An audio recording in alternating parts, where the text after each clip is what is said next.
Pelargonija je rod zeljastih cvjetnica i pripada porodici iglicovki, raširenoj diljem svijeta, koja je ime dobila prema vrsti iglica. Porodici pripadaju mnoge aromatične vrste koje rastu kao niski grmovi ili zeljaste biljke.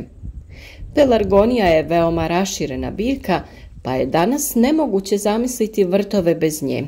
Ime je dobila prema grčkoj riječi pelargos, što znači roda, jer njezin plod podsjeća na rodin kljun. Zbog jednostavnog uzgoja mirisnih i ukrasnih cvjetova, pelargonija je veoma česta ukrasna i vrtna biljka koja se uzgaja diljem svijeta u komercijalne svrhe, a prilagodila se i raznim klimatskim uslovima i lako je održiva. U našim krajevima pelargonija je neizostavan dio balkonskog uređenja, a to govori o lakoći njezinog uzgoja. Iako neke vrste imaju posebne zahtjeve, većina komercijalnih hibrida traži slične uslove za rast. U današnjem videu donosimo vam neke savjete o njihovom uzgoju, a glavna tema će biti da vam pokažemo kako da sami u sada najpogodnije vrijeme razmnožite biljke pelargonije. Pelargonije vole rahlo i prozračno tlo bogato hranjivim tvarima, pa se u supstrat može dodati humusna zemlja. Podnosi neutralan do blago kisel supstrat, a moguće ga je pomiješati i sa sitnim pijeskom kako bi bio prozračniji. Osim toga, mora biti potpuno očišćen od korijenja i drugih ostataka koji bi mogli priječiti širenje korijena. Važno je da je zemlja očišćena od bolesti ili štetnika koji mogu biti velik problem u kasnijem razvoju. Novi kultivari pelargonija otporni su na veće klimatske promjene, voli topliju klimu, ali dobro podnosi i kontinentalnu. Na otvoreno može biti posađena od aprila i nakon mrazeva. Može rasti i na višim uzvisinama, ravnim ili nagnutim položajima. Ipak preferira sunčane do polusjenovite položaje koji su zaštićeni od izravnog udara vjetra i cjelodnevnog izlaganja suncu. Vrijeme sadnje ovisi o načinu i mjestu uzgoja. Kako bi dobili razvijenu biljku već u aprilu, potrebno je zasaditi je krajem ljeta ili krajem zime. Optimalna temperatura za puštanje korijena i razvoj biljke je 20 stepeni, iako može preživjeti i do 15. Biljke se na otvoreno može zasaditi tokom aprila. Tokom hladnog vremena i mrazeva biljke je potrebno unijeti u zatvoreno kako bi prezimile. Tada se smanjuje zalijevanje na jednom mjesečno. Prezimljuju na tamnijem mjestu, a prije iznošenja u proljeće je potrebno skinuti sve ocvalo cvijeće i suhe grane ukoliko ju niste orezali tokom jeseni. Cijela se lončanica potopi u vodu i dobro natopi zemlja. Nakon faze mirovanja potrebno ju je preseliti u topliju i svjetliju sobu na temperaturu oko 15 stepeni, te kasnije tek iznijeti na otvoreno. Uzgoj u posudama je najčešći način za osobne potrebe. Jednom kada se posadi u dublju posudu može rasti i kao trajnica, te ju nije potrebno presađivati. Za prvu sadnju je bitno osigurati humusni i rahli supstrat, te redovito zalijevati i održavati ga vlažnim. Tokom sušeg razdoblja se zalijeva i do 2 puta dnevno, ali je važno osigurati otjecanje viška vode. Biljke u takvom uzgoju vole toplije južne dijelove terase, iako ih je tokom najjačeg sunca potrebno zaštititi. Druge godine se biljka izvadi sa korijenom koji se može skratiti, a na dno se dodaje nešto svježe zemlje.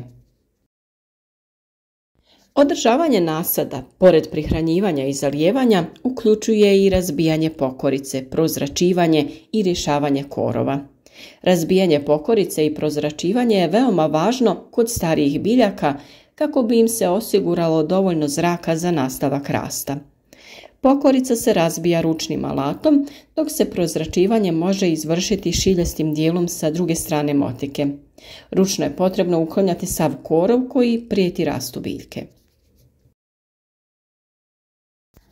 Pelargonije su izrazito zahvalne biljke, pa je za njihovo održavanje potrebno minimalno rada i ako im se ne pruža nikakva njega, one će cvjetati, ali slabije.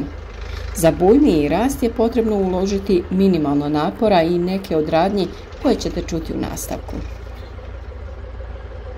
Naime, pelargonija ima povećanu potrebu za vodom tokom dugotrajnih suša i toplijeg vremena. Prije svakog zalijevanja je potrebno provjeriti supstrat i zaliti tek kada su gornjih 2 cm zemlje suhi. Kod zalijevanja je potrebno koristiti kišnicu ili odstajalu vodu, a za vrijeme velikih vrućina zalijeva se rano ujutro ili navečer. Potrebno je naravno izbjegavati i polijevanje po lišću, direktno se zalijeva zemlja oko korijena. Također, važno je da se biljci osigura dobra drenaža, jer dugo stajanje vode uzrokuje truljenje korijena. Tokom suhog razdoblja je potrebno zalijevati i do 2 puta dnevno.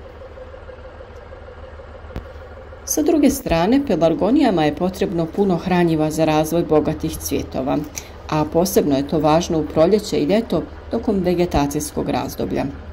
Za prihranu se koristi tekuće mineralno gnojivo koje se dodaje tokom zalijevanja i dobro ga je dodati do 2 puta mjesečno. Optimalna kombinacija je sa dušikom, fosforom i kalijem jer oni potiču cvjetanje. Za prihranjivanje se može koristiti i standardno mineralno gnojivo, a možete da koristite i neki od prirodnih pripravaka o kojima smo dosta govorili na našem kanalu, a posebno se dobar za cvijeće pokazao rastvor od kvasca. A sada nešto o razmnožavanju. Pelargonije je moguće razmnožiti sjemenom ili reznicama. Razmnožavanje sjemenom je veoma rijetko, pa se biljka najčešće razmnožava reznicama sa starije biljke. Razmnožavanje reznicama sa 2-godišnje biljke može se obaviti nakon cvatnje u kasnu jesen ili krajem ljeta. Sa stare se biljke uzima mlađi izdanak sa kojeg se uklanja lišće te se stavlja u humusnu zemlju. Mi smo, kao što ste vidjeli, u našu zemlju dodali i nešto perlita. To je prirodni materijal koji je nastao od vulkanske stijene. On ima sposobnost da upija i zadržava vodu, te kada je to potrebno, kada je zemlja isušena, vraćaju nazad u zemlju i biljkama osigurava dodatnu vlažnost. Sadnja reznica obavlja se dok je još rez mokar, te se može namočiti u hormon rasta u prahu za brže ukorjenjavanje. O tome smo dosta govorili, ovaj hormon se može kupiti u posebnim trgovinama sa materijalom za uzgoj biljaka, a možete kao zamjenu da koristite cimet ili med. Ove reznice je tokom zime i vremena puštanja korijena potrebno zaštititi od niskih temperatura i naravno redovito zalijevati. Ne smijemo dopustiti da zemlja zasuši jer će tada prestati potreba za razvojem korijenja. Biljka je spremna za presađivanje već u aprilu. Presađivanje mladih biljaka u proljeće iznimno je važno za njihov daljnji rast. Biljke koje se presađuju moraju imati samostalno razvijen korijen. Prije presađivanja potrebno je iskopati rupu na dubinu koliko je biljka do sada bila zakopana. Nakon toga se biljku sa korijenom i zemljom vadi iz kontejnera i presađuje na novo mjesto rasta te se pokrije rahlom zemljom. Nakon presađivanja potrebno ju je naravno kao i uvijek dobro zaliti i prihraniti mineralnim hranjivima. Presađivanje se obavlja kada biljka više nema prostora za rast korijena i potrebna joj je veća posuda. Ako se uzgaja kao trajnica, pelargoniju je potrebno pomlađivati kako bi nastavila davati lijepe i bujne cvjetove, što se radi u proljeće pinciranjem. Naime, nakon što biljka pusti prve vegetativne izdanke, potrebno ih je odrezati kako bi pustila bočne. Time se kontrolira visina rasta i omogućava da cvjetovi budu bujniji. Kod jednogodišnjih pelargonija nema potrebe za orezivanjem, ali kod uzgoja trajnica važno je orezivati osušene dijelove biljke i micati ocvalo cvijeće tokom razdoblja cvjetanja. Rezidba se obavlja u proljeće kada se biljka oblikuje i pokušava se ostvariti gušći grm. Ocvalo cvijeće se miče kako se posuši, tako da je potrebno tokom cijele vegetativne sezone pratiti rast i razvoj ove biljke.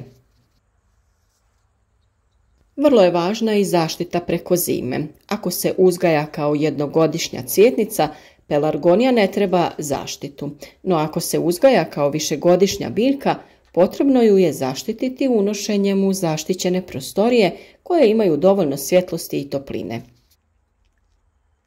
Ako ne postoje mogućnosti unosa u zatvoren prostor, moguće ih je zaštititi pokrivanjem sa vrećicom, agrotekstilom ili drugim materijalom koji će ih zaštititi od hladnoće i vjetra.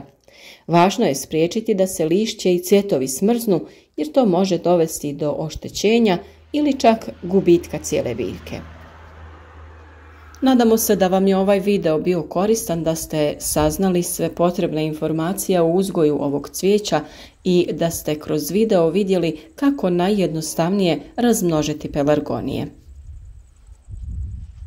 Kao podršku našem radu i nesebičnom dijeljenju svih ovih savjeta, podržite nas sa jednim lajkom, podijelite ovaj video na društvenim mrežama kako bi i drugi vidjeli naše savjete. I naravno, zapratite naš kanal.